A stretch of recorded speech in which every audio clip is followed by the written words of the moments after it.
Hello there, Cap. Hello, What's your name? Where do you come from, and what do you do? my name is Jez Smith and I originally come from Birmingham, which is in the Midlands. I was a head teacher, worked in education for 40 years, and now I do retirement and do it very well indeed. Okay, that sounds great. So, Jez, what makes a good life for you? How would you constitute a good life? For me, there's two different perspectives on this question. One is how good my life is and how good I am good in my life, if you see what I mean.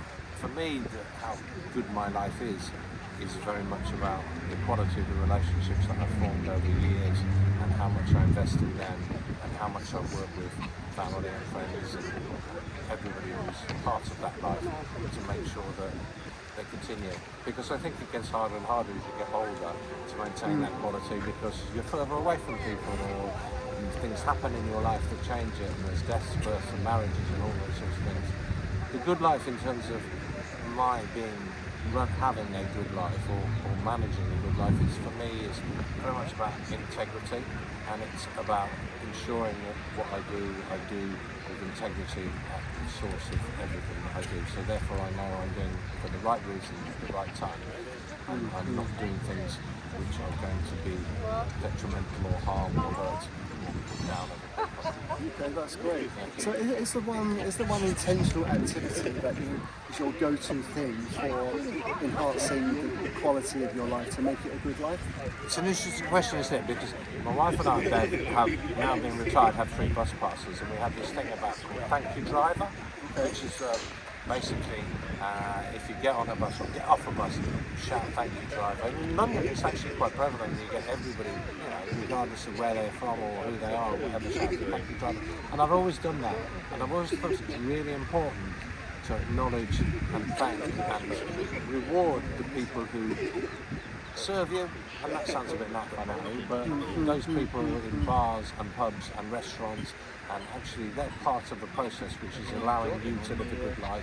And if you don't acknowledge them and do a thank you driver to everybody who you come across in your daily life, those people are just thinking, I'm doing this and I'm not getting any response and I'm not getting any feedback at all. And I think that's an important thing to do. Okay, so that real attitude of gratitude is something which is I important. like the phrase. Okay. Yeah. So, what about from a community perspective? Is there something that you think, that the community could do more intentionally to create that sense of a good life? I'm not one of those people who look at photographs and films and say, oh, it was so much better then and, times have changed and look how downhill the country's gone and everything like that. I do, what I do feel is that there is a necessity to really start appreciating what we've got, right? And I think some people don't push that enough. And lost my track of thought. Sorry. Okay. But it sounds like you talk about more of a community aspect of gratitude, people appreciating what they have today rather than and also managing their lives and realising the impact that if they don't manage their lives or they manage their lives really badly, the impact it has on other people. Right, my behaviour as a neighbour, for example, right, my behaviour as somebody who uses the local community facilities, my behaviour in education, it all had an impact on other people's lives. Okay, so recognising the impact you're having. And I think people lose the track of the real impact that we can have on other people's lives. Everything from,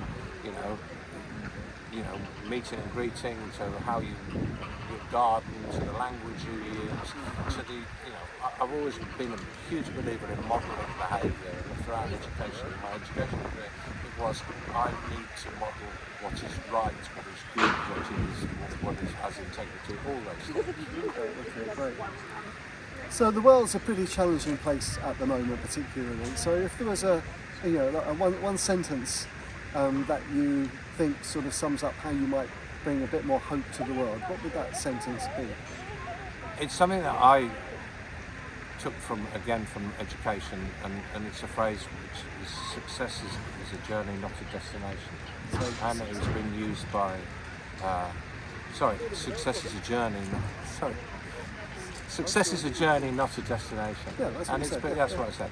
And it's Arthur Ashe used it, and it's been quite used in the sense that everything we do is a step in the right direction, right? And don't underestimate the value of even the smallest things that you do, which are leading you towards achieving your goals. But you will never, it's never ending. You don't get to a point today everything's perfect, because actually you can always see something that could improve, something could be better. So you could take that extra mile. And I think you can put that into relationships, you can put that into work, you can put that into politics as well. Right? You know, we don't have the finite answer. None of us do, and we don't know what's around the corner. So your journey towards that success has to be a journey where you take small steps sometimes, and you're able to run sometimes. Sometimes you have to stop and consider where you are and think carefully about the next 我怕 one. 剪鬼东西。 Okay, thank you 你 very 怕 much. 任何动物吗？你会怕蛇吗？